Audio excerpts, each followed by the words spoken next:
दोस्तों, कैसे हो आप सभी।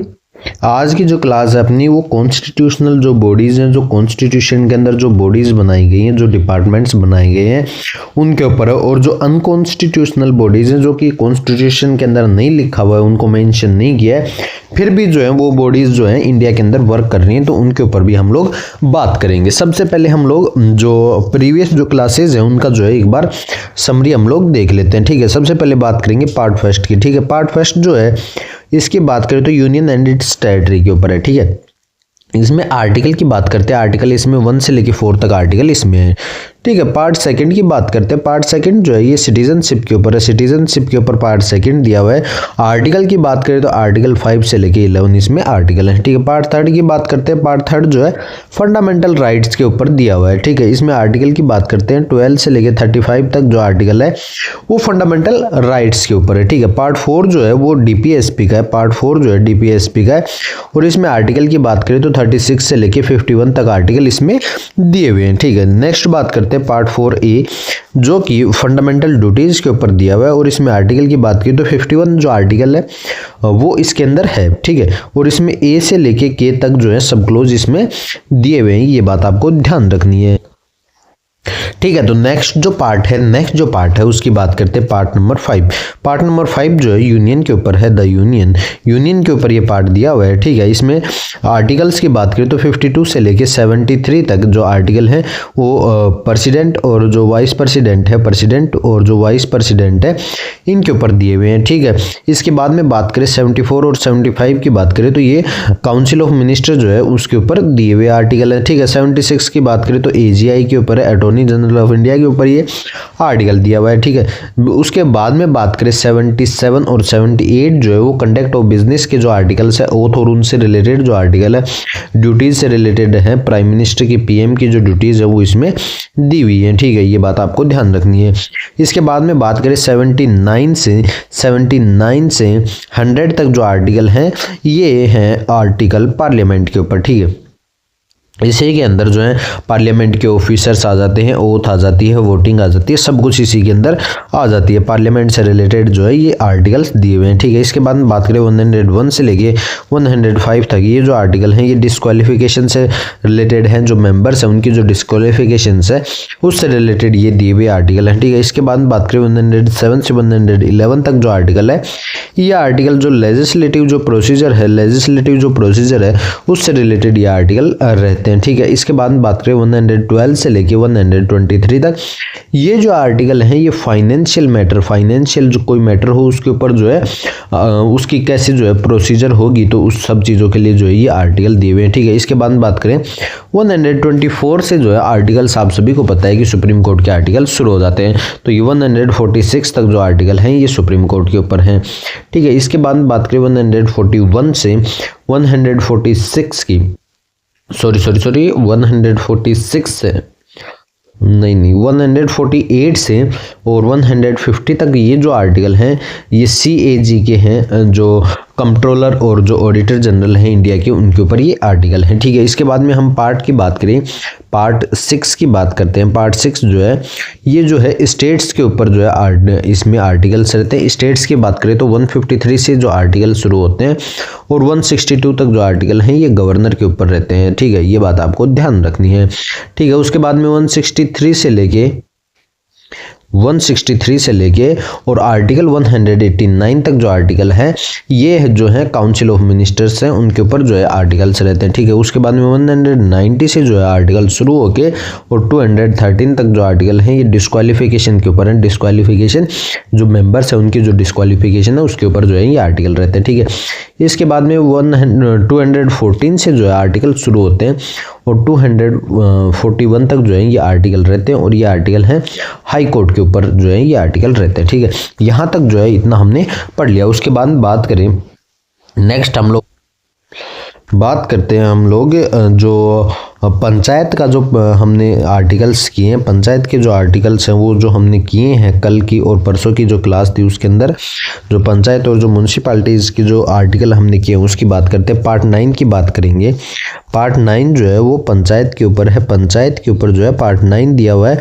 और इसमें आर्टिकल की बात करें तो 243A से जो है आर्टिकल स्टार्ट होते हैं और ये हैं 243O तक जो है आर्टिकल पंचायत के हैं, ठीक है। इसके बाद में पार्ट 9A जो है वो है म्यूनसिपालिटीज़ के ऊपर, म्यूनसिपालिटीज़ के ऊपर, ठीक है। इसमें आपको ध्यान रखनी है आर्टिकल जो है इसमें 243P से जो है स्टार्टिंग होती है इनकी, और जो 243ZG तक जो है ये आर्टिकल रहते हैं। ये बात आपको ध्यान रखनी है। इतना हमने अब तक की जो क्लासेस है उनके अंदर जो है कवर किया। अब जो है कुछ जो कॉन्स्टिट्यूशनल बॉडीज़ हैं, कुछ जो ऐसी संवैधानिक जो संस्थाएं हैं उनके ऊपर हम लोग बात करेंगे, ठीक है। तो बात करते हैं। सबसे पहले हम लोग बात करेंगे स्टार्टिंग के अंदर जो कंट्रोलर और जो ऑडिटर जनरल हैं, CAG जो हैं, इंडिया के जो CAG हैं उनके ऊपर हम लोग बात करेंगे। ये जो आपको दिया हुआ है ये जो है लोगो है CAG के लिए, जो है लोगो ये है, इसमें लिखा हुआ है Indian audit and accounts department, ठीक है, भारतीय लेखा एवं लेखा परीक्षा विभाग, ठीक है। तो ये सारी चीजें आपको ध्यान रखनी है। ये जो है CAG का लोगो है, ठीक है। अब इसमें बात करें तो ये किस में आता है, ये पार्ट 5 के अंदर आता है। पार्ट 5 को आपको ध्यान में रखते ही पार्ट 5 के अंदर आ जाना चाहिए। पार्ट 5 के अंदर आपको ध्यान में आना चाहिए कि ये सेंटर जो है यूनियन जो है उससे रिलेटेड ये पार्ट है। तो ये जो है CAG की जो पोस्ट है वो यूनियन से रिलेटेड है, ठीक है। इसमें आर्टिकल की बात करें तो 148 से 151 तक जो है इसके आर्टिकल रहते हैं, ठीक है। ये मैंने आपको अभी भी बताया जस्ट, ठीक है। अब बात करते हैं इसकी अपॉइंटमेंट से रिलेटेड। जो अपॉइंटमेंट करने की जो पावर है सेंटर के अंदर, जो है यूनियन के अंदर जो अपॉइंटमेंट करने की जो पावर है, सबसे ज़्यादा जो पोस्ट के लिए जो अपॉइंटमेंट करते हैं वो प्रेसिडेंट ही करते हैं, चाहे वो एडवाइस लेके करे चाहे कुछ भी करे, लेकिन जो अपॉइंटमेंट की जो पावर है वो प्रेसिडेंट के पास में ही है, ठीक है। ओथ दिलाने का काम जब अपॉइंट जो है प्रेसिडेंट कर रहे हैं तो ओथ भी जो है प्रेसिडेंट ही दिलाएंगे। अब एक चीज़ आपको ध्यान रखनी है, रेजिग्नेशन की बात कर रहे हैं तो रेजिग्नेशन के लिए जो है आमतौर पर जो देखा जाता है वो ये है कि जो इंसान जो आपको अपॉइंट कर रहा है, जो इंसान आपको शपथ दिला रहा है, तो आप जो है रेजिग्नेशन अगर किसी को देना हो तो वो भी आप उसी इंसान को देते हैं, उसी व्यक्ति को देते हैं। तो रेजिग्नेशन भी जो है वो प्रेसिडेंट के पास में ही जाएगा। अब थोड़ी क्वालिफिकेशंस की बात करते हैं, क्या ऐसी क्वालिफिकेशन होनी चाहिए CAG बनने के लिए, ठीक है। जनरली सीनियर IAS ऑफिसर, जो सीनियर जो IAS ऑफिसर होते हैं उनको जो है अपॉइंट किया जाता है CAG के तौर पे, ठीक है। तो ये बात आपको ध्यान रखनी है, IAS ऑफिसर होना चाहिए और ये सीनियर होना चाहिए, ठीक है। अब टर्म की बात करते हैं। जो टर्म है 6 ईयर की जो है इसमें दी हुई है, 6 ईयर प्लस में साथ में इसमें जो है एक कंडीशन और है 6 ईयर की रहती है, लेकिन यदि आपकी जो है एज जो है वो 65 जो है एज हो गई है तो इस केस के अंदर जो है आपको जो है 6 ईयर से पहले भी जो है जो रिटायरमेंट है आपका वो कर दिया जाता है, ठीक है। अब नेक्स्ट बात करते हैं रिमूवल ऑफिस। आपको जो है CAG है तो आपको जो है CAG की पोस्ट से जो है ऑफिस से जो है रिमूव किस तरीके से किया जा सकता है। He can be removed on same ground and manner as judge of Supreme Court are remove. जिस तरीके से सुप्रीम कोर्ट के जो जज हैं उनको जो है रिमूव किया जाता है, उसी तरीके से जो है यहाँ पे जो है CAG को जो है रिमूव किया जाता है, उसी जो है सेम उसी बिहाफ पे। जैसे कोई संवैधानिक जो है उनके साथ में जो है छेड़खानी हुई हो, उनका जो है पालन नहीं किया गया हो, तो उस केसेस के अंदर जो है इनको रिमूव किया जा सकता है। ये बात आपको ध्यान रखनी है, ठीक है। He is called friend and philosopher of PAC। जो हमने जो पब्लिक अकाउंट्स की जो बात की थी, जो पब्लिक जो अकाउंट कमेटी की बात की थी लास्ट क्लास के अंदर, पब्लिक अकाउंट्स जो कमेटी थी उसकी जो हमने बात की, तो उस कमेटी के जो है फ्रेंड और जो फिलोसोफर जो होते हैं वो अपने CAG रहते हैं, ठीक है। ये बात आपको ध्यान रखनी है। He is called guardian of public money. जो पब्लिक का जो मनी है, पब्लिक का जो पैसा है, उसके जो है ये गार्जियन होते हैं, उनकी जो है देखभाल करनी, उनको जो है संभाल के रखना इनका काम होता है, ठीक है। कि जो पब्लिक का जो पैसा है वो कहीं जो है गलत काम के अंदर यूज ना हो रहा, उसका जो है वेस्ट ना हो रहा हो कहीं पे, इस चीज़ों की जो है वो ध्यान रखने का काम जो है वो CAG का रहता है। तो इसलिए इनको जो है गार्जियन बोला जाता है, जो पब्लिक मनी है उनका, ठीक है। तो नेक्स्ट हम लोग बात कर रहे हैं जो इलेक्शन कमीशन है, इलेक्शन जो कमीशन है उसकी हम लोग बात करेंगे। आज के टाइम पे जो है इलेक्शन कमीशन बहुत ज़्यादा जो है चर्चा के अंदर चल रही है। जो इनके जो प्रेसिडेंट है ज्ञानेश कुमार, उनकी भी बहुत ज़्यादा जो है चर्चा हो रही है। तो इस बेसिस पे जो है इससे जो है क्वेश्चन आने के जो चांस है वो बहुत ज़्यादा बनते हैं एग्जाम्स के अंदर। ये जो आपको दिख रहा है ये जो है इलेक्शन कमीशन का लोगो है, ठीक है। इसमें जो है यहाँ पे जो है इंग्लिश के अंदर जो है लिखा हुआ रहता है इलेक्शन कमीशन ऑफ इंडिया, और इस तरफ जो है हिंदी के अंदर लिखा हुआ रहता है भारत निर्वाचन आयोग, ठीक है। तो ये आपको ध्यान रखनी है। पार्ट की बात करें तो ये पार्ट नंबर जो 5 है उसके अंदर आता है। तो ये कॉन्स्टिट्यूशनल बॉडी है, तो इसका मतलब ये है कि ये जो है बॉडी जो है, ये जो कमेटी जो है, ये जो कमीशन जो है कॉन्स्टिट्यूशन के अंदर किसी पार्ट के अंदर आर्टिकल के रूप में जो है इसके मेंशन किया हुआ है। तो आर्टिकल जो है 324 के अंदर जो है इसको मेंशन किया है। 324 से लेके 329 तक जो है इसके आर्टिकल रहते हैं, ठीक है। आपको जो है कोई क्वेश्चन आता है तो इतना भी यदि आप ध्यान रखते हैं कि 324 से 329 तक जो है इलेक्शन कमीशन के जो है आर्टिकल्स है, तो इससे भी आप लोग जो है आंसर कर सकते हैं, ठीक है। नेक्स्ट हम लोग देखते हैं, इसके ऊपर देखते हैं, बात करते हैं इलेक्शन कमीशन के ऊपर, ठीक है। Election commission was inaugurated on 25 जनवरी 1950। जो 1950 है, 25 जनवरी 1950 है, इसको क्या किया जाता है, इसको जो है इलेक्शन कमीशन का जो है शुरुआत जो है की जाती है, ठीक है। ये बात आपको डेट जो है वो ध्यान रखनी है, ठीक है। कंपोजिशन, इसका जो कंपोजिशन है मतलब कि इस जो कमीशन है उसके अंदर कौन कौन क्या होंगे, किस तरीके से जो है इसका जो है पावर्स का जो है बंटवारा होता है, कितने जो है मेंबर्स इसमें होते हैं, इस तरीके से हम लोग देखते हैं इसको। वन चीफ इलेक्शन, जो एक जो चीफ इलेक्शन जो कमिश्नर है वो इसके अंदर होते हैं कमीशन के अंदर, ठीक है। एंड 2 अदर जो इलेक्शन कमीशन, और जो 2 जो अदर जो इलेक्शन कमीशन है वो रहते हैं, ठीक है। अब एक चीज बात करते हैं, फिलहाल जो प्रेजेंट के अंदर जो है चीफ इलेक्शन जो कमिश्नर है उनकी बात करते हैं। तो ये जो है श्री ज्ञानेश कुमार जो है चीफ इलेक्शन कमिश्नर हैं फिलहाल के टाइम पे, प्रेजेंटली के अंदर, ठीक है। और इनकी बात करें तो ये अभी कितने नंबर के जो है चीफ इलेक्शन कमिश्नर है, तो ये 26 नंबर के जो है चीफ इलेक्शन कमिश्नर है, ठीक है। और इनका जो है इनको जो है पोस्ट के ऊपर, इस पोस्ट के ऊपर जो है अपॉइंट किए हुए, कब जो है इनको चार्ज दिया गया था, तो इनको चार्ज दिया गया 19 फेब है, 19 फेब 2025 को जो है इनको चार्ज दिया था, ठीक है। और ये क्या है, जो 1998 है, 1988 का जो बैच था इनका, वो इनका बैच था, जो IAS का जो बैच है वो इनका बैच था 1988 का, ठीक है। बाकी जो दो और जो इलेक्शन कमिश्नर हैं उनकी बात करते हैं, तो एक है डॉक्टर सुखबीर सिंह संधू। ये जो है इलेक्शन कमिश्नर है, ठीक है। एक और जो है इलेक्शन कमिश्नर है, दूसरे जो हैं वो हैं डॉक्टर विवेक जोशी। तो ये जो 2 हैं, ये 2 क्या हैं, ये 2 हैं इलेक्शन कमीशन, ठीक है, कमिश्नर। और ये जो है चीफ इलेक्शनर कमिश्नर है। तो जो है इनका फर्क है, ये जो है चीफ इलेक्शन कमिश्नर है और ये जो है इलेक्शन कमिश्नर है, मतलब कि ये दोनों जो है इनकी हेल्प करने के लिए जो है रखा गया है इनको, ठीक है। अपॉइंटमेंट की बात करें तो प्रेसिडेंट क्या करते हैं, प्रेसिडेंट इनको अपॉइंटमेंट देते हैं, इनको अपॉइंट करते हैं। लेकिन अपॉइंटमेंट करने के लिए भी एक जो रिकमेंडेशन जो है वो कमेटी होती है, जिसके अंदर क्या क्या होते हैं वो हम लोग बात करेंगे, ठीक है। जो चीफ इलेक्शन कमिश्नर है और जो इलेक्शनर कमिश्नर है उनका जो अपॉइंटमेंट है प्रेसिडेंट जो है करते रिकमेंडेशन के ऊपर, एक जो सिलेक्शन जो कमेटी होती है उसके ऊपर, ठीक है। जो बात करें नेक्स्ट जो पार्ट देखते हैं, जो कमेटी है उसके अंदर कौन कौन होंगे, किन किन को जो है इस कमेटी के अंदर शामिल किया जाता है, तो ये देखते हैं। इस कमेटी के अंदर सबसे पहले बात करें, फर्स्ट नंबर पे जो होंगे वो प्राइम मिनिस्टर होंगे। इस कमेटी के अंदर जो होंगे प्राइम मिनिस्टर होंगे, ठीक है। एक यूनियन कैबिनेट मिनिस्टर, एक जो है यूनियन कैबिनेट मिनिस्टर होगा, ठीक है। 2 जो है इंसान आपको पता चल गया, एक तो PM होंगे और एक कौन होंगे, यूनियन कैबिनेट के मिनिस्टर होंगे, ठीक है।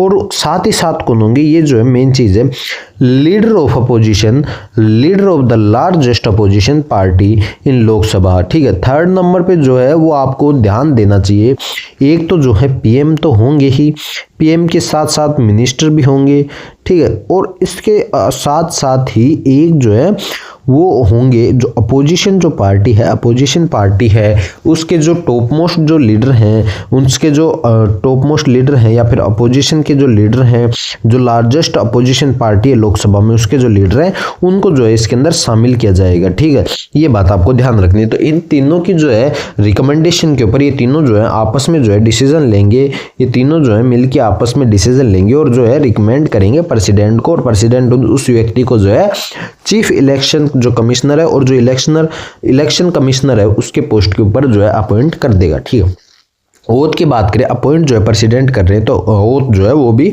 प्रेसिडेंट करेंगे, रेजिग्नेशन जो है वो भी प्रेसिडेंट ही लेंगे। ठीक है, टर्म ऑफ ऑफिस, इनकी जो टर्म है ऑफिस की उसकी बात करें तो ये 6 साल के लिए रहते हैं, 6 ईयर के लिए इनको जो है इलेक्शन कमिश्नर और जो चीफ इलेक्शनर कमिश्नर है वो बनाया जाता है। ठीक है, या फिर और जो साथ ही साथ जो है 65 की यदि एज इनकी जो है पूरी हो गई है तो इनसे पहले इनको जो है रिटायरमेंट कर दिया जाता है। ठीक है, रिमूवल ऑफ ऑफिस, इनका जो रिमूवल है वो देखते हैं 2 तरीके से इनको जो है इनके ऑफिस से रिमूव किया जाता है। ठीक है, chief election commissioner can be removed on same grounds and manner as जज ऑफ सुप्रीम कोर्ट। जो सुप्रीम कोर्ट के जो जज हैं, जिस तरीके से जो सुप्रीम कोर्ट के जज हैं उनको जो है रिमूव किया जाता है, उसी तरीके से इनको भी जो है उसी ग्राउंड्स पे उन्हीं जो तरीकों से जो है इनको जो है रिमूव किया जा सकता है, इनकी जो पोस्ट है उससे। ठीक है, सेकेंड बात करते हैं, 2 other election commissioner can be removed by president on recommendation of chief election commissioner। जो बाकी जो इलेक्शन जो कमिश्नर हैं, 2 जो इलेक्शन जो कमिश्नर हैं उनको जो है रिमूव करने के लिए जो है यदि चीफ इलेक्शन जो कमिश्नर है वो रिकमेंड कर देते हैं प्रेसिडेंट को तो प्रेसिडेंट उनको रिमूव कर सकते हैं। तो ठीक है, ये बात आपको ध्यान रखनी है। अब इसकी फंक्शंस की बात करते हैं। जो इलेक्शन जो कमीशन है वो एक इम्पोर्टेंट जो है पार्ट है इंडिया की डेमोक्रेसी के अंदर, तो इसके ऊपर जो है हम लोग थोड़ी बात कर रहे हैं। तो फंक्शंस की बात करते हैं तो इसका जो है कार्य क्या रहता है, to declare dates of election. जो इलेक्शन की जो डेट्स हैं, इलेक्शन की जो डेट्स जो डिक्लेयर करने का काम है वो इलेक्शन कमीशन का है। ठीक है, नेक्स्ट बात करते हैं, to grant recognition to political party and national level and state level. जो पॉलिटिकल जो पार्टीज है, जो पॉलिटिकल जो पार्टी है, राजनीतिक जो पार्टी हैं, उनको जो है ये बताना कि आप जो है नेशनल लेवल की हैं या फिर स्टेट लेवल की हैं। जो पार्टीज है उनको जो है पहचान देना कि जो है एक पार्टी जो है वो नेशनल लेवल की है या स्टेट लेवल की है, तो उसको जो है काम करने के लिए जो है ये भी इलेक्शन जो कमीशन है उसी का जो है ये काम है। ठीक है, to allocate election symbol to political party. जो पॉलिटिकल जो पार्टीज है उनको जो है सिंबल्स देने का काम है, उनको जो है चिन्ह देने का जो काम है वो भी इलेक्शन कमीशन का रहता है। ठीक है, टू होल्ड इलेक्शन, जो इलेक्शन है उसको जो है रोकने का काम, करवाने का काम, इस तरीके का जो सारा काम है वो इलेक्शन कमीशन के पास में रहता है। ठीक है, नेक्स्ट बात करते हैं हम लोग, नेक्स्ट बात करते हैं जो थर्ड जो बॉडी है उसकी बात करते हैं, national commission for schedule caste. जो शेड्यूल कास्ट है, शेड्यूल कास्ट जो है एससी जो कैटेगरी है उसके लिए जो है एक नेशनल जो है कमीशन बनाया गया है और इस कमीशन को जो है कॉन्स्टिट्यूशन के अंदर भी जो है रखा गया है, इसके अंदर मेंशन किया गया है कॉन्स्टिट्यूशन के अंदर। तो इसके ऊपर हम लोग बात करते हैं, it was established by 89 PCA 2003 under article 338A। ये पीसीए नहीं होगा भैया, पीसीए नहीं होगा, ये है 89th जो कॉन्स्टिट्यूशनल अमेंडमेंट एक्ट था 2003 का, उसके तहत इसको जो है इस्टेब्लिशमेंट इसकी जो है की जाती है नेशनल कमीशन की शेड्यूल कास्ट के लिए। और ये जो आर्टिकल जो है इसको मिला है आर्टिकल 338 के अंदर ए के अंदर जो है इसको इस्टेब्लिशमेंट जो है इसका दिखाया गया है। ठीक है, नेक्स्ट बात करते हैं कंपोजिशन की। इसका जो कंपोजिशन है वो इस तरीके से रहता है कि एक जो है इसमें चेयरमैन रहता है, एक जो है इसका चेयरमैन रहता है और जो वो चेयरमैन है वो एसटी जो कास्ट है, एसटी जो कमेटी है उससे जो है बिलोंग करता है। ठीक है, एक जो है इसमें वाइस चेयरमैन होगा, वाइस जो चेयरमैन है वो होगा एक, और 3 जो है इसमें सदस्य होते हैं। ठीक है, ये जो है इसकी कंपोजिशन है, एक तो हो गया चेयरमैन, एक जो हो गया चेयरमैन हो गया, प्लस एक जो है वो वाइस चेयरमैन हो गया। ठीक है, प्लस में 3 मेंबर हो गए, टोटल जो है 4 मेंबर्स की ये जो है कमेटी रहती है, कमीशन रहता है। ठीक है, नेक्स्ट बात करते हैं, president decide there salary. President जो उनकी सैलरी जो है वो डिसाइड करेंगे। ठीक है, अलाउंस डिसाइड करेंगे, उनका जो टर्म है वो डिसाइड करेंगे कितने साल तक वो रहने वाले हैं, ठीक है। एंड कंडीशन ऑफ सर्विस, उनकी जो सर्विस है उसकी जो कंडीशंस है वो भी जो डिसाइड करने का काम है प्रेसिडेंट का, ये ठीक है। नेक्स्ट बात करते हैं जो national commission of scheduled tribe, जो शेड्यूल्ड ट्राइब के लिए जो नेशनल कमीशन है उसको भी जो है एक चीज और बता दूं, ये जो है 89 जो कॉन्स्टिट्यूशनल अमेंडमेंट एक्ट था 2003, इसी के तहत इसको भी जो है जोड़ा जाता है, ठीक है। It was established by article 89 constitutional amendment act in 2003 under article 338, जो वो तो था वो 338 ए में था, ठीक है, एस्टेब्लिशमेंट उसकी, और इसकी जो है 338 के अंदर, ठीक है। कंपोजिशन की बात करें तो इसमें भी एक जो चेयरमैन रहेगा जो कि एससी कैटेगरी से रहेगा, ठीक है, एक जो है वो वाइस चेयरमैन होगा और दो तीन जो है वो मेंबर रहेंगे। टोटल इसमें भी 4 जो मेंबर्स हैं वो रहते हैं कमेटी के अंदर, कमीशन के अंदर, ठीक है। प्रेसिडेंट डिसाइड, इसमें भी जो है प्रेसिडेंट डिसाइड करेंगे अलाउंस टर्म और इनकी जो कंडीशन है सर्विस की, वो जो डिसाइड करने का काम है वो प्रेसिडेंट ही इसमें करेंगे, ठीक है। नेक्स्ट बात करते हैं जो नेशनल कमीशन है, ओबीसी के लिए जो नेशनल कमीशन है ये थोड़ा लेट जो है इसको एस्टेब्लिशमेंट किया गया जाता है, तो इसको बारे में देखते हैं, ठीक है। इट वाज एस्टेब्लिश्ड ऑन 1993 के अंदर जो है इसको एस्टेब्लिशमेंट किया जाता है, ठीक है। It was given by constitutional status, इसको जो है कॉन्स्टिट्यूशनल जो स्टेटस है वो जो है 2018 के अंदर जो है इसको दिया जाता है। इस्टेब्लिशमेंट तो 1993 के अंदर हो जाती है, लेकिन उस टाइम पे जो है ये कॉन्स्टिट्यूशन के अंदर मेंशन नहीं की गई थी, और उसके बाद में 2018 के अंदर जो है 102 जो कॉन्स्टिट्यूशनल अमेंडमेंट एक्ट होता है उसके थ्रू इसको जो है 2018 के अंदर जो है कॉन्स्टिट्यूशन का जो है मेंशन किया जाता है, कॉन्स्टिट्यूशन में मेंशन किया जाता है, और जो कॉन्स्टिट्यूशनल जो स्टेटस है वो इसको दिया जाता है। अब आर्टिकल की बात करें तो 339 बी जो आर्टिकल है उसके अंदर इसको मेंशन किया जाता है, ठीक है। कंपोजिशन की बात करें तो इसमें भी जो है एक चेयरमैन होंगे और जो बिलोंग करेंगे ओबीसी से, ठीक है, एक जो है वाइस चेयरमैन होंगे, 3 जो है वो मेंबर होंगे, ठीक है। इनकी टर्म की बात करें तो 3 ईयर का जो इनका टर्म रहता है, ठीक है। प्रेसिडेंट जो इनकी सैलरी डिसाइड करेंगे, अलाउंस डिसाइड करेंगे, टर्म जो इनकी डिसाइड करेंगे, और जो कंडीशन है सर्विस की वो भी जो है प्रेसिडेंट ही डिसाइड करेंगे। नेक्स्ट हम लोग बात करते हैं जीएसटी की, जो गुड्स एंड जो सर्विस टैक्स जो काउंसिल है उसकी हम लोग बात करेंगे, ठीक है। इसकी एस्टेब्लिशमेंट की बात करते हैं। इट वाज एस्टेब्लिश्ड बाय 101 जो कॉन्स्टिट्यूशनल अमेंडमेंट एक्ट होता है 2016 के अंदर, 2016 के अंदर जो है जीएसटी का जो अमेंडमेंट है वो किया जाता है, ठीक है। अब देखते हैं कौन से जो आर्टिकल है उसके अंडर इसको जो है किया जाता है। अंडर आर्टिकल ये जो है नहीं है, ये थोड़ी सी मिसप्रिंट हुई है इसमें आर्टिकल, तो आर्टिकल इसमें रहने वाला है 279 ए जो है आर्टिकल, उसके तहत, उसके आर्टिकल के तहत इसको जो है कॉन्स्टिट्यूशन के अंदर जो है इसको रखा जाता है, ठीक है। इसकी कंपोजिशन की बात करें तो एक जो है चेयरमैन होगा जो कि यूनियन जो फाइनेंस मिनिस्ट्री जिसके पास में होगी वो जो है इसका जो है चेयरमैन होता है, ठीक है। मेंबर की बात करें तो finance minister from all state, सभी स्टेट से जो है फाइनेंस जो मिनिस्टर है वो इसके जो है चेयरमैन होंगे, ठीक, मेंबर्स होंगे, ठीक है। और जो यूटी है दिल्ली और जो पौंडीचेरी जो यूटी है यूनियन टेरिटरी है उसके जो फाइनेंस मिनिस्टर है वो भी इस जो काउंसिल है उसके जो है मेंबर होंगे, ठीक है। ये बात आपको ध्यान रखनी है, ठीक है। नेक्स्ट बात करते हैं इनफोर्स की बात करें कि ये जो है कब जो है लागू की गई थी। 1 जुलाई 2017 के अंदर जो है इंडिया के अंदर इसको लागू किया गया था। नेक्स्ट बात करते हैं यूनियन पब्लिक सर्विस कमीशन। ये जो आपको दिख रहे हैं ये जो है प्रेसिडेंट हैं यूपीएससी के, ठीक है। मतलब कि जो यूपीएससी जो है उनके जो चेयरमैन हैं वो ये हैं। इनकी बात करें, नेम की इनकी बात करें तो ये जो है अजय, नाम है इनका श्री अजय कुमार, ठीक है। इनकी बात करें तो ये जो है एक सीनियर जो आईएएस ऑफिसर हैं वो है, ठीक है। और बात करें तो ये कब से जो है इन्होंने पोस्ट जो है चेयरमैन की जो है पोस्ट यूपीएससी की जो चेयरमैन है उसकी पोस्ट ज्वाइन की है, तो ज्वाइन की इन्होंने 15 मई 2025 से ये जो है चेयरमैन है यूपीएससी के, ठीक। यूपीएससी एक अपने आप में बहुत ही जो है बड़ी जो है कमीशन है, बहुत जो है इंपॉर्टेंट जो है कमीशन है। तो इसकी बात करते हैं, इसका जो पार्ट है वो पार्ट 14 है, इसका जो पार्ट है वो अलग से, ठीक है। आर्टिकल की बात करें 315 से 323 तक जो है इनके आर्टिकल हैं। आर्टिकल की बात करें जो 315 है उसके जो कंपोजिशन है उसके अंदर क्या क्या दिया हुआ है इसकी बात करते हैं, ठीक है।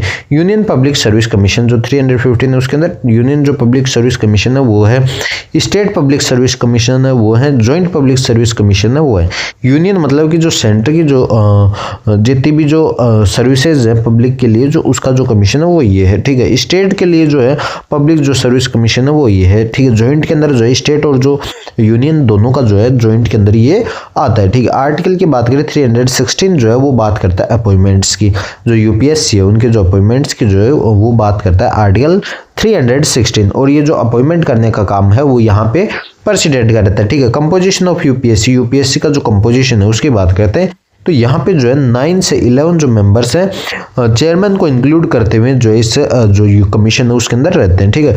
ओथ की बात करते हैं तो ओथ जो है वो प्रेसिडेंट ही इसके अंदर दिलाते हैं, ठीक है। जो ऑफिस है उसकी जो टर्म की बात करें तो 6 ईयर और जो एज जो लिमिट है वो 65 दी हुई है इसके अंदर।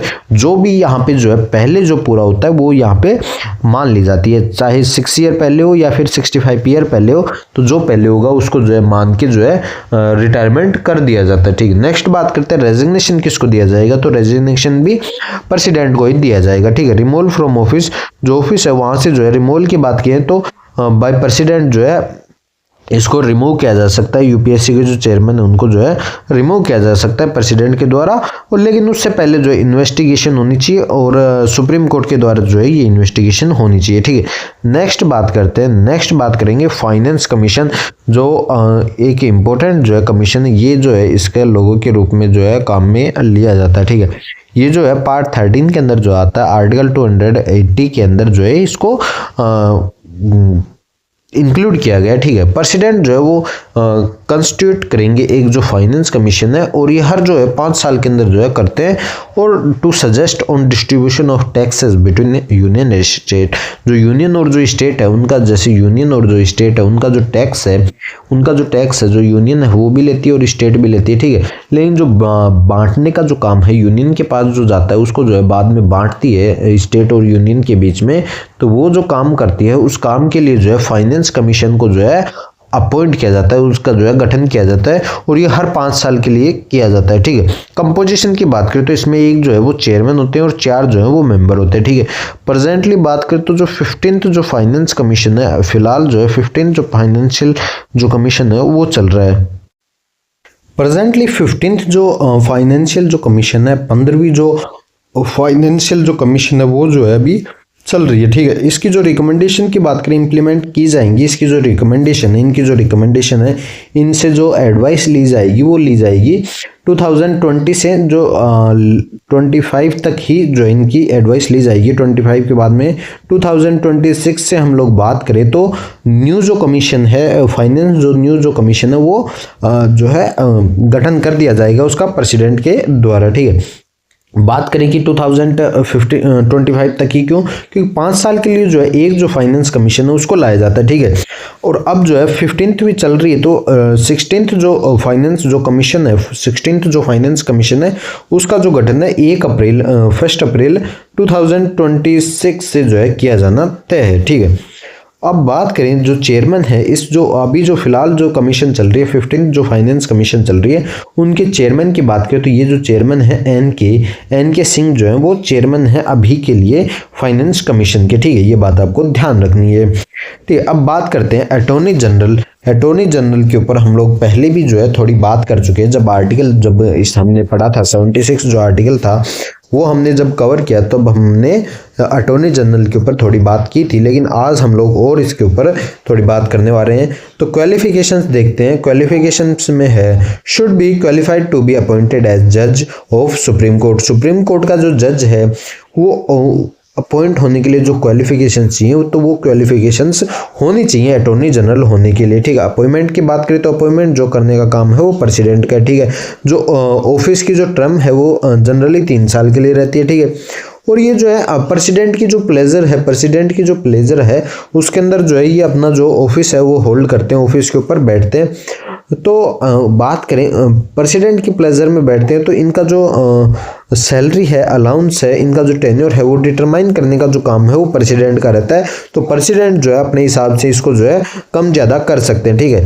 Term of condition of service, इनकी जो सर्विस है उसकी जो कंडीशन की बात करें तो he is the first and highest, ये जो है पहले जो है लॉ ऑफिसर होते हैं और सबसे जो है हाईएस्ट जो है लॉ ऑफिसर होते हैं किसी भी कंट्री के, अटॉर्नी जनरल ऑफ इंडिया के। ये बात करें तो हर कंट्री के अंदर ये जो है पोस्ट होती है, किसी में नहीं होती। बात करें इंडिया की तो इंडिया के अंदर जो है ये हाईएस्ट जो है लो ऑफिसर है, ठीक है। और जो पहले जो लो ऑफिसर है वो होते हैं कंट्री के देश के, ठीक है। आर्टिकल 88 की जो बात कर रहे हैं, attorney general can take participation in the sitting of parliament and parliamentary committee but he can not vote. ये जो है सिटिंग के अंदर जा सकते हैं पार्लियामेंट की, वहां पे बोल भी सकते हैं, ठीक है, लेकिन बस ये जो है वोटिंग जो है वो नहीं कर सकते। इतना जो है आर्टिकल 88 जो पार्लियामेंट का जो आर्टिकल है उसके अंदर इनको जो है पावर दी हुई है, ठीक है। नेक्स्ट बात करते हैं एडवोकेट जनरल। ये जो है आर्टिकल 165 के अंदर आता है।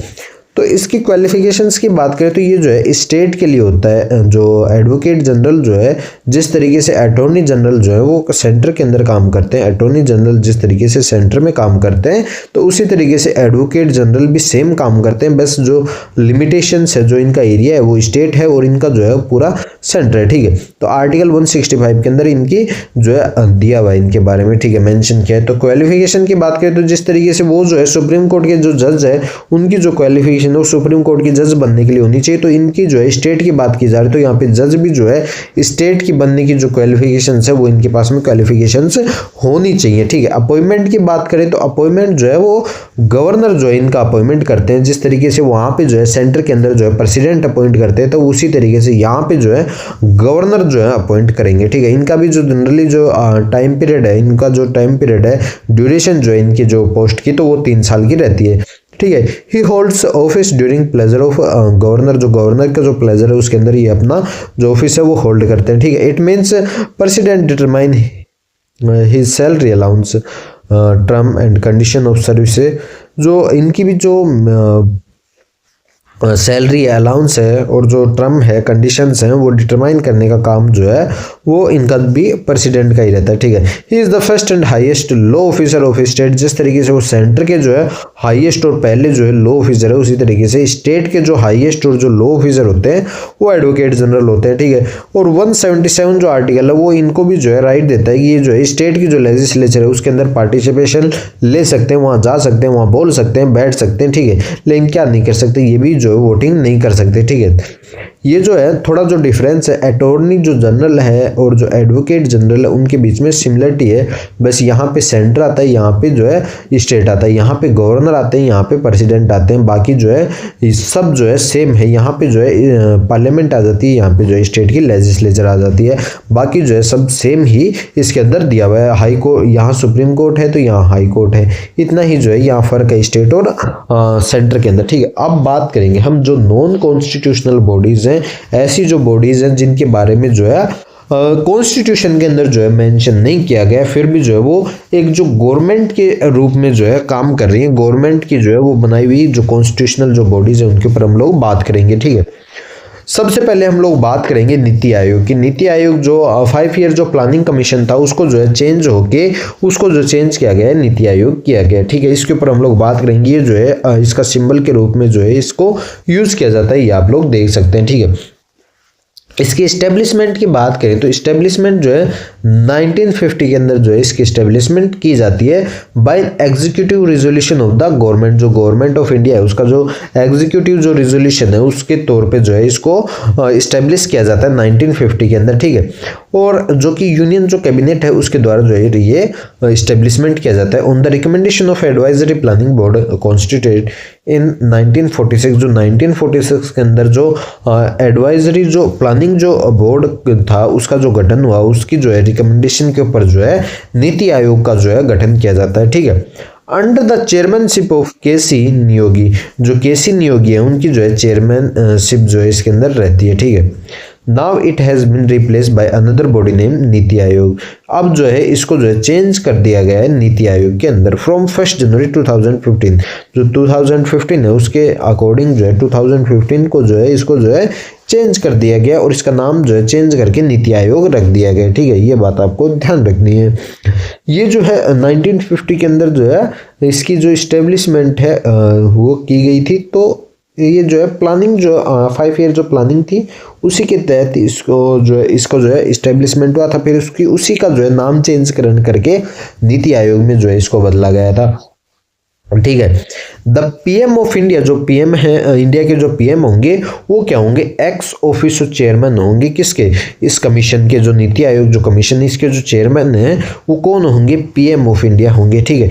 He presides over the meeting of the commission, जो कमीशन की जो मीटिंग है उसकी जो अध्यक्षता करने का काम है वो भी जो पीएम होंगे, इंडिया के जो पीएम होंगे उनका ही रहता है। ठीक है। नेक्स्ट बात करते हैं इसी के अंदर और इसके ऊपर बात करते हैं। आयोग एक जो है इम्पोर्टेंट जो है वो आयोग बन चुका है, क्योंकि ये अभी अभी जो है इसको जो है गठन किया गया है और इसके ऊपर बहुत जो है काम जो है इसके अंदर किया जा रहा है। ठीक है।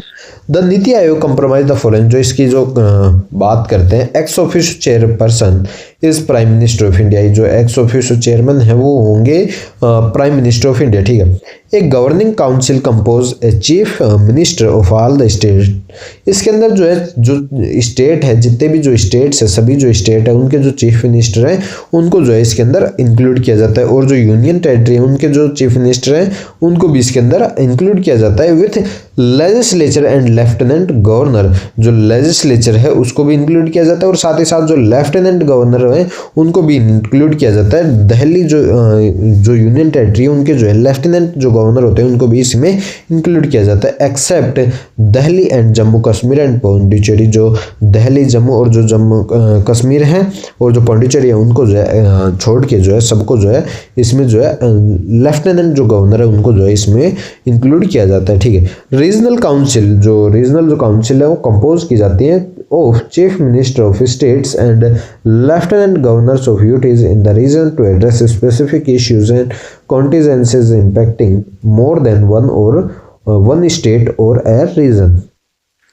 इसमें जो है जो रीजनल जो काउंसिल होती है उसके अंदर जो है चीफ मिनिस्टर्स और जो लेफ्टिनेंट गवर्नर्स हैं उन सभी को जो है मिला के जो है रखा जाता है किसी एक रीजन के अंदर, एक से ज़्यादा जो स्टेट है उसके अंदर या एक स्टेट के अंदर, और ये इसलिए किया जाता है ताकि जो प्रॉब्लम्स होती हैं, जो पब्लिक है उनकी जो प्रॉब्लम्स हैं, उनके जो मुद्दे हैं उनको जो है सुने और उनको जो है सोल्व करने का काम किए, तो इसलिए जो है ये किया जाता है। ठीक है। Experts and specialist in various field, जो एक्सपर्ट हैं और जो विशेषज्ञ हैं और जो अलग अलग जो फील्ड है उसके अंदर जो विशेषज्ञ हैं उनको जो है इसमें इंक्लूड किया जाता है। ठीक है।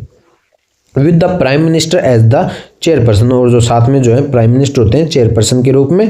प्रेजेंटली जो नीति आयोग जो है उसके जो वाइस जो चेयरपर्सन है वो हैं सुमन बेरी।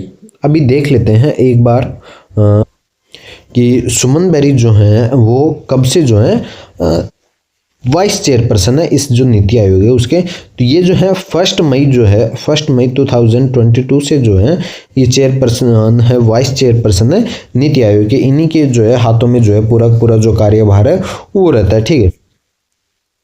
नेक्स्ट बात करते हैं फुल टाइम जो ऑर्गेनाइजेशनल जो फ्रेमवर्क है कंपोज किया जाता है वो वाइस चेयरपर्सन के द्वारा किया जाता है। 4 full time member 2 part time member, जो 4 जो है फुल टाइम मेंबर होते हैं इसके अंदर, साथ में इनके वाइस जो चेयरपर्सन इनके साथ में जो 4 जो है फुल टाइम मेंबर होते हैं और 2 जो है पार्ट टाइम मेंबर होते हैं from leading universities, research organisation and other relevant institute in an ex officio capability. और ये जो मेंबर्स हैं वो आते हैं जो लीडिंग जो यूनिवर्सिटीज़ हैं उनसे, जो रिसर्च ऑर्गेनाइजेशन है वहाँ से, और कोई जो ऐसा जो है इस जो डेवलपमेंट से रिलेटेड जो है इंस्टीट्यूट जुड़ा हुआ हो तो वहाँ से जो है इन मेंबर्स को लिया जाता है। ठीक है। 4 x officio members of the union council of ministers, a chief executive officer with the rank of secretary to the government of India who looks after administration and a secretariat। जो साथ ही साथ में 4 जो एक्स ऑफिसर जो members हैं वो union जो council है मिनिस्टर्स की वहाँ से भी लिए जाते हैं। ठीक है। और एक जो है चीफ जो एग्जीक्यूटिव ऑफिसर है वो लिया जाता है जो कि सेक्रेटरी जो है रैंक पे होता है गवर्नमेंट ऑफ इंडिया के अंदर, उसको जो है लिया जाता है एग्जीक्यूटिव ऑफिसर के अंदर, चीफ जो एग्जीक्यूटिव ऑफिसर है उसके अंदर। ठीक है। और जो कि क्या करेगा, लुक करेगा जो एडमिनिस्ट्रेशन के अंदर जो काम किए जा रहे हैं उसको जो है एडमिनिस्ट्रेशन का और जो सेक्रेटरीट है उसका जो वर्क है वो मैनेज करेगा, और कौन करेगा, वो चीफ जो एग्जीक्यूटिव ऑफिसर है वो करेगा। ठीक है। एक्स ऑफिसो मेंबर जो है कौन कौन जो है एक्स ऑफिसो चेयरमैन मेंबर्स हैं, तो उनकी बात करें तो अमित शाह जो है वो एक जो council minister, union council minister है, तो ये भी इसके मेंबर है। ठीक है। राजनाथ सिंह वो भी काउंसिल ऑफ मिनिस्टर के मेंबर हैं, तो ये यहाँ पे भी इसके मेंबर है। निर्मला सीतारमन भी इसमें है। ठीक है। शिवराज सिंह चौहान भी इसके अंदर इंक्लूड किए गए हैं। ठीक है। तो ये बात आपको ध्यान रखनी है। अब बात करें इसमें जो स्पेशल जो इनवाइट्स हैं वो किस किस को जो है और जो है इनवाइट किया गया है। नितिन जो गडकरी है उनको भी इसमें इनवाइट किया गया है, पीयूष गोयल है उनको भी इनवाइट किया गया है, वीरेंद्र जो कुमार है उनको इनवाइट किया गया है, अश्विनी वैष्णव को इनवाइट किया गया है, राव इंद्रजीत जो सिंह है उनको भी इसमें इनवाइट किया गया है। ठीक है, फुल टाइम मेंबर्स की बात करें, पूरी तरीके से जो मेंबर्स हैं उनकी बात करें, वीके जो सरस्वत हैं वो इसमें पूरी तरीके से फुल टाइम मेंबर है।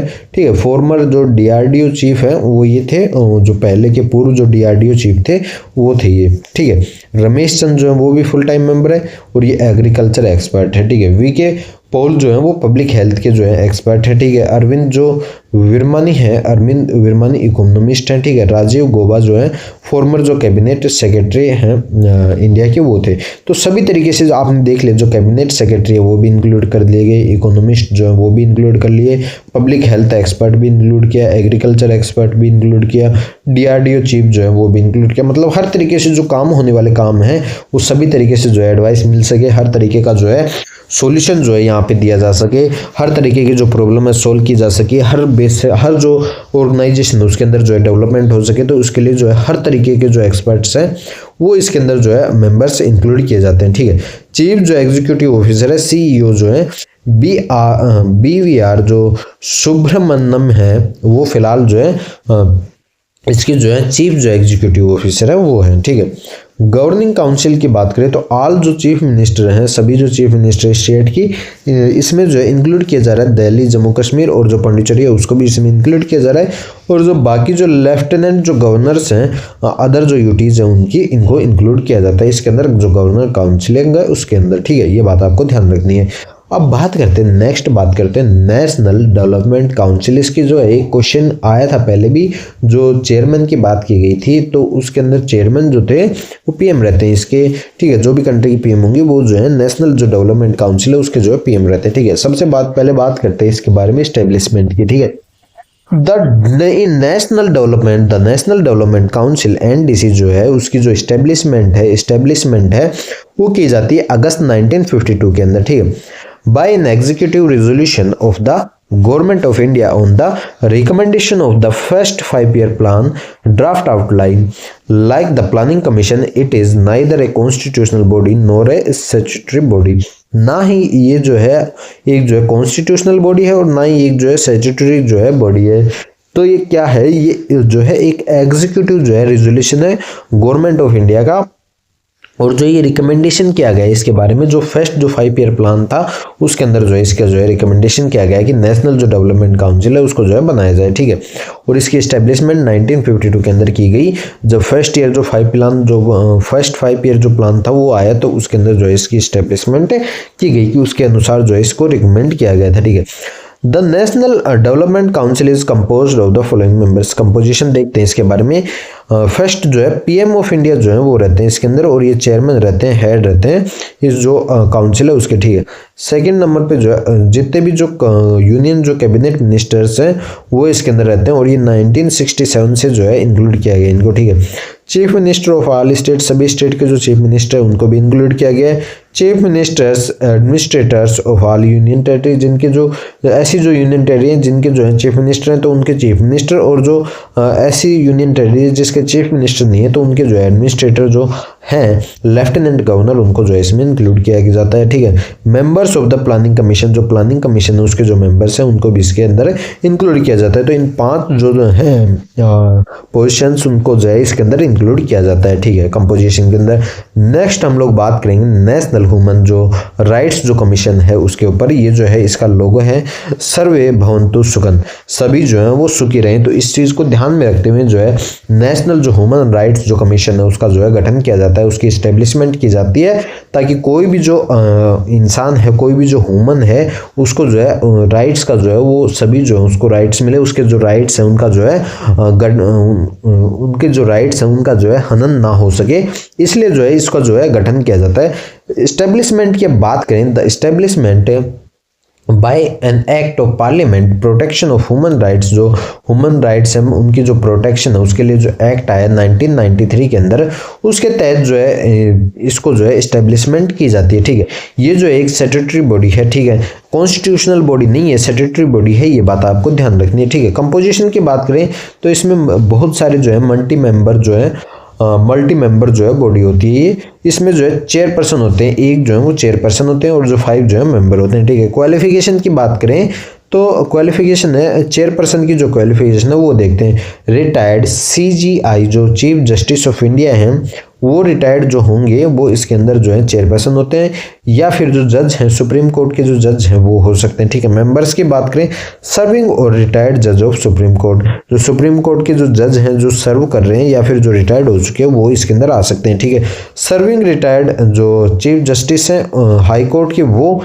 या फिर अदर जो हैं एट लिस्ट 1 वुमन, अदर और जो है एक लिस्ट मतलब एट लिस्ट एक जो है महिला होनी चाहिए और दूसरे रूप से एक जो है महिला जो है वो होनी चाहिए। Having knowledge and practical experience of human right, जो ह्यूमन राइट्स है उनका जो है नॉलेज होना चाहिए, उनकी जो प्रैक्टिकल जो है एक्सपीरियंस जो है वो होना चाहिए।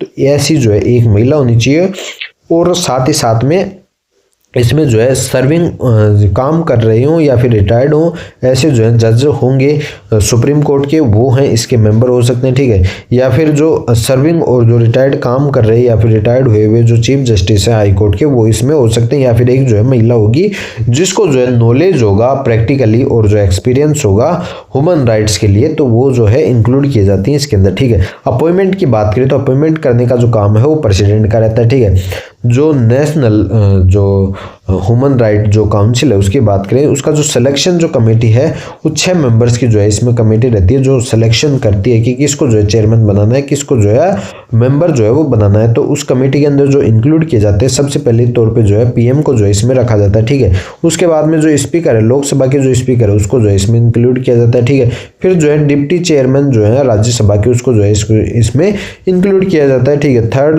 नंबर और 4th नंबर पे जो है लीडर जो है अपोजिशन के जो लीडर हैं लोकसभा और राज्यसभा दोनों के अंदर जो अपोजिशन के लीडर हैं उनको जो है इसमें रखा जाता है। ठीक है, उसके बाद में जो यूनियन जो होम मिनिस्टर हैं उनको जो है इसके अंदर इंक्लूड किया जाता है 5, और ये जो है लोकसभा और राज्यसभा 2 ये हो गए, तो 6 जो है टोटल इसमें जो है मेंबर्स होते हैं सिलेक्शन के लिए। टेन्योर की बात करें, टेन्योर कितना रहता है इनका 3 इयर्स 3 साल के लिए, और जो है एज हो यदि 70 साल की एज हो तब। ठीक है, एलिजिबल फॉर रीअपॉइंटमेंट, इनके लिए रीअपॉइंटमेंट की जो एलिजिबिलिटी है वो बात करते हैं, ये एलिजिबल होते हैं रीअपॉइंटमेंट के लिए, but not eligible for further appointment of in government of India और स्टेट। जो बात करें इनको जो है दोबारा से जो है यहाँ पे जो है रीअपॉइंटमेंट के लिए एलिजिबल रहते हैं, लेकिन जो गवर्नमेंट ऑफ इंडिया है या फिर स्टेट की जो गवर्नमेंट है उसके अंदर जो है कोई दोबारा से जो है काम करने के लिए जो है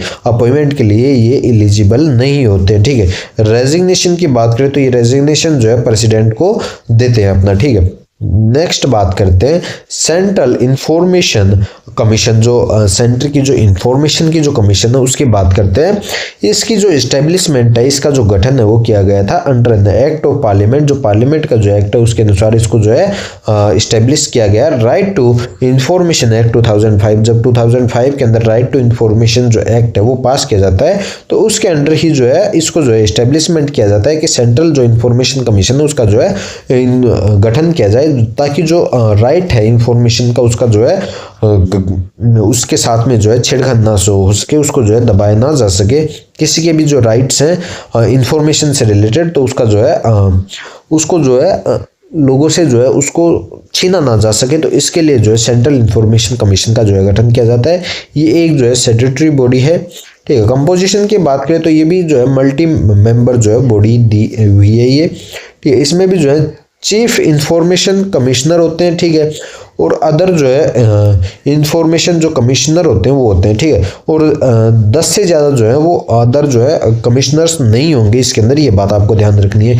ठीक है, चीफ जो इंफॉर्मेशन जो कमिश्नर है आज अभी की जो है बात करें तो वो हैं, एक तो हैं वो चीफ जो है इंफॉर्मेशन कमिश्नर है और साथ ही साथ जो है 6 जो है अदर जो है जो इंफॉर्मेशन कमिश्नर्स हैं वो हैं। ठीक है, अपॉइंटमेंट की बात करें तो ये अपॉइंटमेंट जो इनका प्रेसिडेंट के द्वारा किया जाता है या गवर्नर के द्वारा किया जाता है। ठीक है, जो चीफ जो इंफॉर्मेशन जो कमिश्नर है उनकी बात करें, उनकी जो सिलेक्शन जो कमेटी है, उनकी जो सिलेक्शन कमेटी है उसके अंदर 3 मेंबर होते हैं। सबसे पहले जो है पीएम रहते हैं इस कमेटी के अंदर। ठीक है, और दूसरे नंबर पे जो है लीडर ऑफ जो अपोजिशन है लोकसभा के, वो इसमें इंक्लूड रहते हैं। और साथ ही साथ में थर्ड नंबर पे जो है यूनियन मिनिस्टर जो है नॉमिनेटेड बाय पीएम, जो पीएम जिसको जो नॉमिनेट करेंगे, ऐसे कोई भी जो एक जो है यूनियन मिनिस्टर को क्या करेंगे, पीएम नॉमिनेट कर देंगे कि मैं इसको जो है कमेटी के अंदर इंक्लूड कर रहा हूं, तो वो जो है कमेटी के अंदर इंक्लूड रहेगा। ठीक है, टेन्योर की बात करें, term as prescribed by the central government, इनकी जो टर्म है वो सेंट्रल जो गवर्नमेंट है वो जो जितना डिस्क्राइब करेगी, जितना प्रिस्क्राइब करेगी, उतने समय के लिए जो है ये अपनी जो है पोस्ट के ऊपर रहते हैं। ठीक है, और या फिर जो है इनकी एज जो है 65 यदि हो जाती है तब तक ये जो है इस पोस्ट के ऊपर रहते हैं। ठीक है, नेक्स्ट बात करें नॉट एलिजिबल फॉर रीअपॉइंटमेंट, ये जो है रीअपॉइंटमेंट के लिए जो है एलिजिबल नहीं होते। इंफॉर्मेशन जो कमिश्नर है are eligible for respective chief information commissioner but total term not more than 5 year. अब जो बाकी जो इंफॉर्मेशन कमिश्नर होते हैं उनकी जो है रीअपॉइंटमेंट की जो है एलिजिबिलिटी होती है, लेकिन इनको जो है चीफ जो इंफॉर्मेशन कमिश्नर है वो बनाया जाता है, ना कि इंफॉर्मेशन कमिश्नर। ठीक है, और इनकी जो टर्म है, इनका जो समय है वो 5 साल से ज़्यादा नहीं होना चाहिए। ठीक है, काम इस पोस्ट के ऊपर। ठीक है, क्वालिफिकेशंस की बात करें तो person of immense in public life with vivid knowledge and experience in law, science and technology, social service management, journalism, mass media और एडमिनिस्ट्रेशन एंड गवर्नेंस। इसमें जो क्वालिफिकेशन चाहिए, सबसे पहले तो गवर्नेंस की नॉलेज होनी चाहिए, किस तरीके से सरकार चलती है, एडमिनिस्ट्रेशन की नॉलेज होनी चाहिए, मास मीडिया की, जर्नलिज्म की, मैनेजमेंट की, सोशल सर्विस आनी चाहिए, टेक्नोलॉजी की नॉलेज हो, साइंस की हो, लॉ की एक्सपीरियंस हो।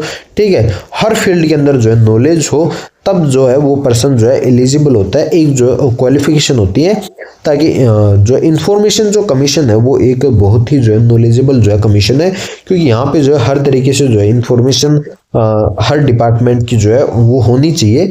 तो इन सभी की जो है इंफॉर्मेशन यदि किसी के पास में नॉलेज है, एक्सपीरियंस है, तब जो है वो उसकी जो है क्वालिफिकेशन से ये सारी चीज़ें ही रहती हैं। ठीक है, not be a member of parliament. अब इसमें बात करें जो मेंबर ऑफ जो पार्लियामेंट है वो जो है इसके कमिश्नर नहीं हो सकते, और member of the legislature of state, जो स्टेट की जो लेजिस्लेचर है उसके भी जो है मेंबर नहीं होने चाहिए, ना यूनियन जो टेरिटरी है उसकी जो लेजिस्लेचर है उसके मेंबर होने चाहिए। ठीक है, ये बात भी आपको ध्यान रखनी है, ये जो है डिस्क्वालिफिकेशन बताई गई है।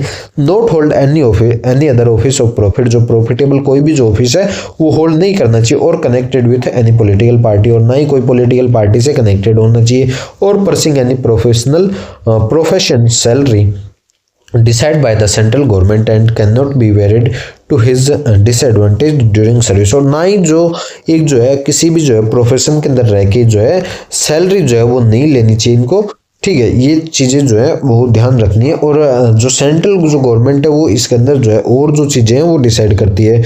और बात करें रेजिग्नेशन की, जो बात करें तो प्रेसिडेंट जो इनका रेजिग्नेशन लेते हैं। ठीक है, रिमूवल जो प्रोसेस है, जो चीफ जो इंफॉर्मेशन कमिश्नर हैं उनकी, और जो चीफ जो वाइस जो कमिश्नर हैं उनकी जो है रिमूव किया जाता है। इनको जो है रिमूवल की बात करें तो रिमूव किया जाता है प्रेसिडेंट के द्वारा, और इनकी जो प्रोसीजर है वो जो नेशनल जो ह्यूमन राइट्स की जो काउंसिल है, कमेटी है, उसी की तरह जो है इनको भी जो है रिमूव करने का जो है प्रोसेस है। ठीक है, तो ये बात आपको ध्यान रखनी है। नेक्स्ट देखते हैं हम लोग। ठीक है, अब बात करेंगे हम लोग सेंट्रल विजिलेंस कमिश्नर की। ठीक है, इसका जो लोगो है ये आपको यहाँ पे दिख रहा है, ये जो लोगो है ये आपको ध्यान रखना है, ये लोगो है सेंट्रल विजिलेंस कमिश्नर का। ठीक है, इसकी जो स्थापना की बात करें, इस्टेब्लिशमेंट की बात करें इसकी, तो ये एक एक्ट लाया गया था पार्लियामेंट के अंदर। तो एक एक्ट के द्वारा पार्लियामेंट में जो है इसको जो है इस्टेब्लिश किया गया, ठीक है। सेंट्रल विजिलेंस कमीशन एक्ट 2003 जो था, ये एक्ट का नाम है सेंट्रल विजिलेंस कमीशन एक्ट 2003। इस कमीशन के बारे में जो है आपने बहुत जो है कम सुना होगा। ये यहाँ पे भी जो है कमीशन ही है, सेंट्रल विजिलेंस कमीशन, ना कि कमिश्नर, ठीक है। ये बात आपको ध्यान रखनी है। तो इस एक्ट के थ्रू ही इसको जो है 2003 के अंदर जो है इस्टेब्लिश किया गया, पार्लियामेंट के अंदर ये जो लॉ है वो लाया गया था। तो आप जो है सेंट्रल जो विजिलेंस कमीशन है, इसको जो है आप लोग नहीं जानते होंगे, नहीं समझते होंगे इतना, क्योंकि कभी इसके बारे में सुना नहीं है हमने। बाकी सारे जो कमीशन है उनके बारे में सब ने थोड़ा बहुत सुन रखा होता है, तो इसके बारे में कभी इतना ज़्यादा सुना नहीं है। तो आप लोग पूछोगे कि इसका जो है वर्क क्या है, ऐसा क्या काम जो है ये करता है, क्या रोल जो है इसका, इंडिया की जो है कंट्री जो है इंडिया, उसके अंदर इस जो कमीशन है इसका क्या रोल है, क्या इसका काम है। तो इसकी बात करें तो ये जो है जो करप्शन होता है उसकी जो एडमिनिस्ट्रेशन है, कोई पब्लिक सर्विस है, उसके अंदर जो है करप्शन होता है, किसी भी प्रकार का जो करप्शन होता है उसको जो है रोकने के लिए, उससे जो है करप्शन को बचाने के लिए जो है ये काम करती है। तो इस तरीके का काम जो है ये किया जाता है यहाँ पे, ठीक है, इस कमीशन के द्वारा। और बात करें इनके अभी के, आपको मैं एक चीज़ और बता देता हूँ। इसके अंदर जो है इनके जो प्रेसिडेंट हैं, इनके जो मतलब चेयरमैन हैं, इनके जो कमिश्नर हैं, वैसे इनको जो है बोला जाता है विजिलेंस कमिश्नर। जो सेंट्रल जो विजिलेंस कमिश्नर हैं उनका बात करें तो ये हैं हम अभी फ़िलहाल प्रेजेंट के अंदर प्रवीण कुमार श्रीवास्तव, ठीक है। ये जो है फिलहाल जो है अभी के लिए जो है सेंट्रल जो विजिलेंस कमिश्नर हैं वो हैं। और इनकी बात करें तो कब से हैं, 28 दिसंबर 2022 से ये जो है अपनी जो है सेंट्रल जो विजिलेंस जो कमिश्नर की जो पोस्ट है इसके ऊपर है। तो ये बात ध्यान रखनी है, ठीक है। कंपोजिशन की बात करें तो ये भी जो है एक मल्टी मेंबर जो है बॉडी है। इसके अंदर जो है सेंट्रल जो विजिलेंस जो कमिश्नर है वो होते हैं एक, और बाकी जो है अदर जो विजिलेंस जो कमिश्नर है वो होते हैं, ठीक है। लेकिन अदर जो है 2 से ज़्यादा नहीं होने चाहिए, ये बात ध्यान रखनी है। अपॉइंटमेंट की बात करें तो इसका अपॉइंटमेंट भी प्रेसिडेंट ही करते हैं, ठीक है। जो सिलेक्शन जो कमेटी है उसकी बात करें तो इसमें 3 मेंबर रहते हैं। सबसे पहले बात करें इसमें पीएम जो है वो रहते हैं। दूसरे नंबर पे जो अपोजिशन का लीडर है, लोकसभा के अंदर जो अपोजिशन के लीडर हैं वो इस कमेटी के अंदर इंक्लूड किए जाते हैं। और जो यूनियन होम मिनिस्टर है वो इसमें कमेटी के अंदर जो है सिलेक्शन कमेटी है उसके अंदर इंक्लूड किए जाते हैं। और ये किसी भी एक व्यक्ति को जो है तीनों की सहमति से जो है इलेक्ट करते हैं और उसे जो है प्रेसिडेंट जो है राष्ट्रपति जो है वो अपॉइंट कर देते हैं। तो इतनी बात आपको ध्यान रखनी है। इनके टेन्योर की बात करें तो इनका टेन्योर जो है वो 4 साल के लिए रहता है, और या फिर जो 65 की एज हो तब तक ये इनका जो है कार्यकाल चलता है, ठीक है। Not eligible for further appointment under state और सेंट्रल गवर्नमेंट। सेंट्रल और जो स्टेट की जो गवर्नमेंट है उसके अंदर कहीं पर भी जो है इनको दोबारा से अपॉइंटमेंट के लिए जो है ये एलिजिबल नहीं होते। यहाँ पे काम कर लिया तो आपका ये काम आखिरी है, उसके बाद में दोबारा से जो है री एलिजिबल आप नहीं है किसी भी जॉब के लिए, ठीक है। क्वालिफिकेशंस और सैलरी की बात करें तो सबसे पहले सैलरी की बात करते हैं। जो अलाउंस है, allowance of the central vigilance commissioner, जो सेंट्रल जो विजिलेंस जो कमिश्नर है उनकी जो अलाउंस की बात करें तो वो सिमिलर हैं, are similar to those of the chairman of UPSC. जो यूपीएससी के जो चेयरमैन है उनको जो अलाउंस मिलता है वही सेम इनको मिलता है। And that of the vigilance commissioner are similar to those of member of UPSC. और जो मेंबर हैं यूपीएससी के जो मेंबर है उनका जो अलाउंस मिलता है वो सेम रहता है। विजिलेंस जो कमिश्नर है उनके अलाउंस के जो है सेम रहता है, ठीक है। रेजिग्नेशन की बात करें तो रेजिग्नेशन जो है प्रेसिडेंट को ये अपना रेजिग्नेशन देते हैं, ठीक है। रिमूवल की बात करें, रिमूवल जो प्रोसीजर है इनका, जो सेंट्रल जो विजिलेंस जो ऑफिसर हैं कमिश्नर हैं, इनका जो है रिमूव करने का जो काम है वो प्रेसिडेंट के द्वारा होता है। प्रेसिडेंट जो इनको रिमूव करते हैं, जो सेंट्रल जो विजिलेंस जो कमिश्नर है उनको, ठीक है। और जो इनका प्रोसीजर है वो सेम टू सेम जो है सिमिलर है। जो नेशनल जो ह्यूमन राइट्स जो कमीशन है उसके जो है ये सेम रहता है, ठीक है। ये बात आपको ध्यान रखनी है। नेक्स्ट हम लोग बात करते हैं, नेक्स्ट बात करेंगे सेंट्रल ब्यूरो ऑफ इन्वेस्टिगेशन। इसके बारे में आपने बहुत ज़्यादा सुना होगा, सीबीआई। जो सीबीआई जो है आपको सभी को पता है सीबीआई का जो है क्या वर्क है, किस तरीके से वो कार्य करते हैं। तो ये जो है सीबीआई जो है कॉन्स्टिट्यूशन के अंदर कहीं पे भी जो है मेंशन नहीं की गई है, तो ये आपको ध्यान रखना है। ये जो आपको दिख रहा है, ये जो आपको दिख रहा है, ये इसका लोगो है सीबीआई का, सेंट्रल ब्यूरो ऑफ इन्वेस्टिगेशन। यहाँ पे जो है इंडिया लिखा हुआ है और ये जो है अशोक चक्र जो है, अशोक थंब जो है वो लिखा हुआ है, और सत्यमेव जयते जो है वो यहाँ पे लिख के नीचे लिखा हुआ है इंडस्ट्री, इम्पार्शलिटी और इंटीग्रिटी। ठीक है, इनका जो है हम लोग मतलब की बात करें कि इस जो इंडस्ट्री है, इम्पार्शलिटी है और जो इंटीग्रिटी है, इससे जो है सेंट्रल जो ब्यूरो ऑफ इन्वेस्टिगेशन है सीबीआई जो है, इनका क्या संबंध है। तो इंडस्ट्री जो है, उद्योग के ऊपर जो है नज़र रखने का काम भी सीबीआई करती है। ठीक है, जो इम्पार्शलिटी है मतलब कि किसी भी चीज़ के अंदर जो है निष्पक्षता हो, किसी भी प्रकार के अंदर जो है भेदभाव ना हो, निष्पक्षता हो, तो उस चीज़ का ध्यान भी जो है सीबीआई रखती है। इंटीग्रिटी की बात करें, अखंडता, भारत के अंदर जो है अखंडता बनी रहे, उस चीज़ के लिए भी जो है सीबीआई जो है काम करती है। ठीक है, तो इन सब चीज़ों का जो है ये स्लोगन लेके जो है सीबीआई को जो है गठित किया गया है, बनाया गया है। ठीक है, बात करें इसके ऊपर, बात करते हैं on recommendation of Santhanam committee on corruption. जो संथम जो कमेटी है करप्शन के ऊपर जो है अपनी रिपोर्ट पेश करती है, तो इनके रिकमेंडेशन के ऊपर जो सीबीआई जो है उसका जो है गठन किया जाता है। अब बात करें जो संथम कमेटी है वो क्या करती है, जो करप्शन है, जो भी करप्शन होता है देश के अंदर, उसके ऊपर जो अपनी रिपोर्ट करती है, उसके ऊपर रिकमेंड करती है। उसी इन्हीं जो कमेटी है, यही जो कमेटी थी संथम कमेटी, वो जो है सेंट्रल जो विजिलेंस जो कमीशन था उसका जो है निर्माण करने के लिए, उसका गठित करने के लिए ये बहुत ज़्यादा इंपॉर्टेंट रोल प्ले करती है। यही जो है रिकमेंड करती है उसके लिए भी, सेंट्रल विजिलेंस जो कमीशन है उसके लिए। ठीक है, अब बात करते हैं ये सीबीआई की। ठीक है, CBI as set up through resolution, ये जो है रिजोल्यूशन के थ्रू सेटअप की जाती है। It drives into power from, ये जो रहेगा डीपीएसपी नहीं है, डीएसपी है। ठीक है, दिल्ली स्पेशल पुलिस एस्टेब्लिशमेंट। ठीक है, इसकी फुल फॉर्म की बात करें, दिल्ली स्पेशल पुलिस एस्टेब्लिशमेंट, मतलब कि ये जो स्टार्टिंग थी तो इसको जो है दिल्ली के लिए जो है मेन को, लेकिन फिर उसके बाद में जो है सीबीआई जो है ऑल ओवर इंडिया जो है वर्क करने लगी है। कोई भी जो केस होता है, मेन जो केस रहता है वो सीबीआई के पास में आता है, और ये दिल्ली के लिए जो है स्पेशल जो पुलिस जो है उसकी एस्टेब्लिशमेंट होती है। ये एक्ट लाया जाता है 1946 के अंदर। ठीक है, उसके बाद में जो है सीबीआई का गठन किया जाता है। ठीक है, it is not a statutory body, ये जो है एक स्टैट्यूटरी बॉडी नहीं है, ये बात आपको ध्यान रखनी है। It's comes under ministry of personal and now it's enjoy the status of N attached office.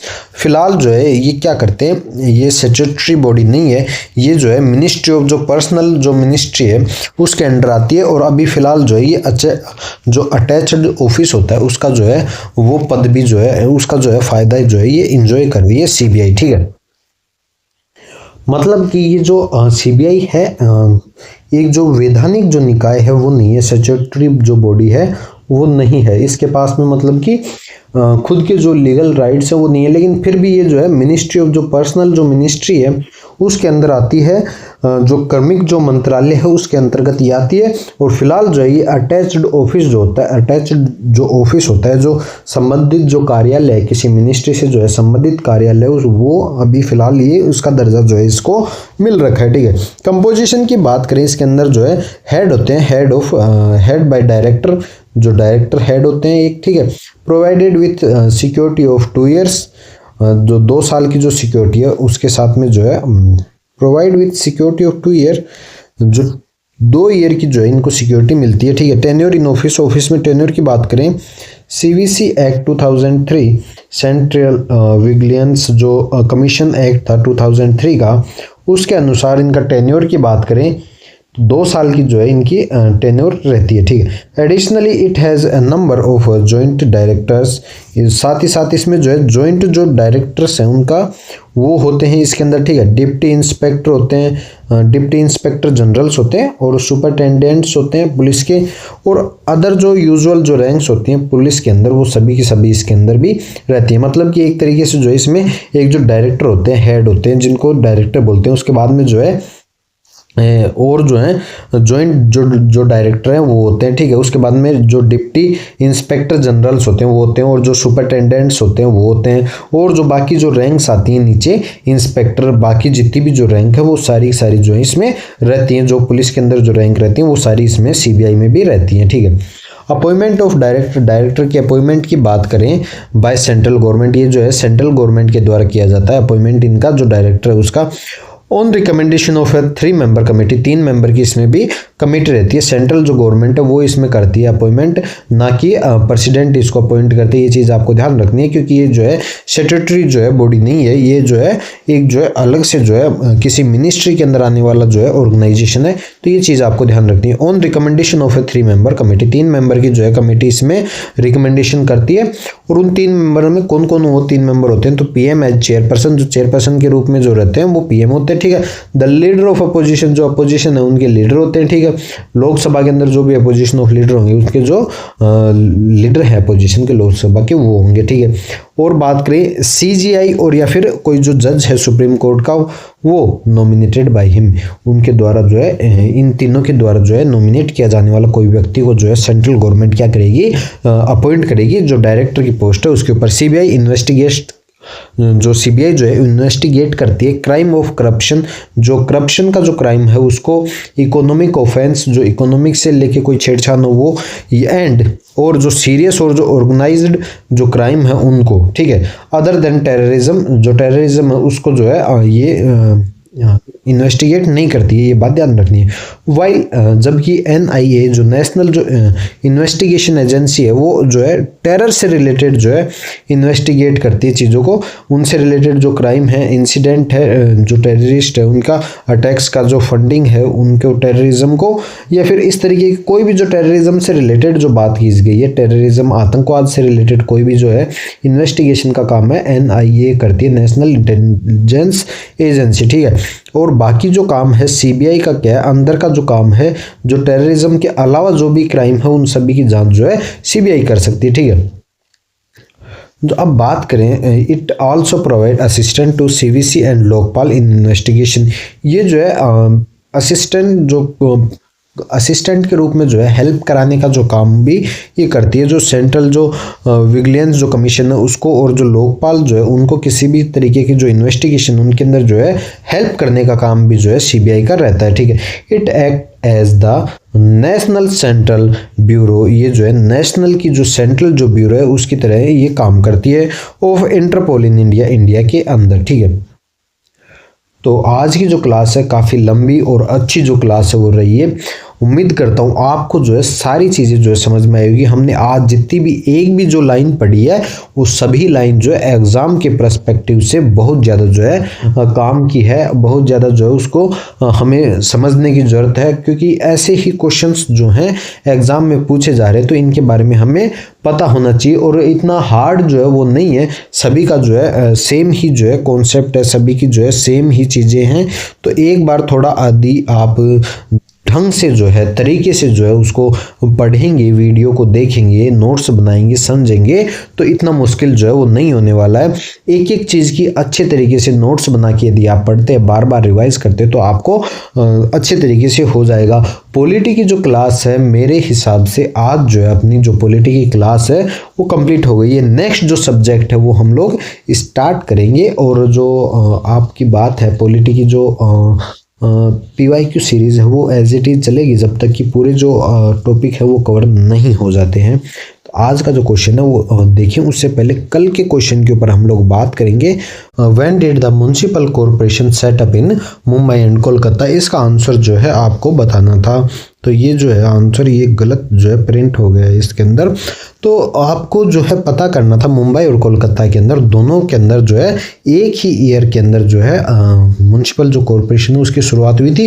तो ये कौन सी ईयर थी, किस ईयर को जो है इनके अंदर म्युनिसिपल कॉरपोरेशन की शुरुआत हुई थी, तो वो ईयर है 1726 के अंदर यहाँ पे जो है म्युनिसिपल कॉरपोरेशन की शुरुआत थी। ठीक है, अब एक चीज़ और आपको ध्यान रखनी है कि सबसे पहले जो म्युनिसिपल कॉरपोरेशन है वो कहाँ शुरू होता है। सबसे पहले इंडिया के अंदर जो है मद्रास के अंदर जो है म्युनिसिपल कॉरपोरेशन की शुरुआत होती है और ये शुरुआत होती है 1688 के अंदर। ठीक है, ये बात आपको ध्यान रखनी है, इससे क्वेश्चन पूछा जाता है, प्रीवियस ईयर में भी आ रखा है ये क्वेश्चन। ठीक है, नेक्स्ट बात करते हैं आज के लिए जो आपके क्वेश्चन है वो दो क्वेश्चन है। एक क्वेश्चन है कॉन्स्टिट्यूशनल बॉडी से और दूसरा क्वेश्चन है नॉन कॉन्स्टिट्यूशनल बॉडी से। In which year election commission is made a 3 member body. कौन सी ईयर के अंदर जो इलेक्शन कमीशन थी वो क्या बनती है, 3 मेंबर की जो बॉडी है वो बन जाती है, तो ये आपको बताना है। ठीक है, नेक्स्ट क्वेश्चन है in which year was the national commission for protection of child right established. ये जो एक कमीशन है national commission for protection of child rights, इसकी जो स्थापना है वो उसका आपको पता करना है और बताना है कि कब इनकी जो है स्थापना की जाती है। ठीक है, ये जो है आपके आज के 2 क्वेश्चन है, इनका जो है आंसर आपको कमेंट में करना है। ठीक है, तो thank you, study hard and stay curious. आज जो है आपकी पॉलिटी जो है वो कंप्लीट हो गई। पॉलिटी जो है हमने पूरी जो है कंप्लीट कर ली, पॉलिटी की क्लास जो है आज हमने पूरी कर ली। फिर भी यदि आपको किसी भी टॉपिक से रिलेटेड कोई भी जो टॉपिक है वो यदि आपको समझ में नहीं आता है, उसके लिए आप लोग क्या कर सकते हैं, कमेंट कर सकते हैं। उसके ऊपर जो है आपको एक जो है वीडियो वापस से जो है दोबारा से जो है उसकी जो वीडियो है वो आपको मिल जाएगी। तो आपको सिर्फ और सिर्फ इतना करना है, जो टॉपिक आपको समझ में नहीं आए उसके लिए कमेंट कर दीजिए, या फिर मेरे जो टेलीग्राम जो पेज है वहाँ पे ऐड हो जाइए और वहाँ से जो है आप लोग क्या कीजिए, मुझे जो है मैसेज कर सकते हैं। तो मैं आपके लिए जो है वहाँ पे जो है कुछ नोट्स या किसी भी तरीके से मैं आपको समझाने की पूरी कोशिश करूँगा। तो अब जो है नेक्स्ट जो किस सब्जेक्ट की हम लोग क्लास स्टार्ट करें वो आपको बताना है। तो आप लोग कमेंट करके बता सकते हैं कि आप लोग कौन सा जो सब्जेक्ट है उसकी जो है क्लास स्टार्ट करना पसंद करेंगे। ठीक है, तो थैंक यू, पॉलिटी कंप्लीट करते हैं हम लोग और नेक्स्ट जो है सब्जेक्ट उसकी क्लास हम लोग मंडे से जो है स्टार्ट करेंगे। कल से आपकी जो क्लास है वो हम लोग बात करेंगे। कल जो है हम लोग जो कुछ जो और जो बाकी जो चीज़ें हैं जीएस के अंदर स्टैटिक जो जीके है उसके ऊपर हम लोग क्लास अब 1-2 दिन में उनकी जो क्लास है वो कंप्लीट करेंगे। उसके बाद में हम लोग जो है नया जो सब्जेक्ट है वो मंडे से जो है हम लोग शुरू करेंगे। तो thank you, have a nice day, study hard and stay curious.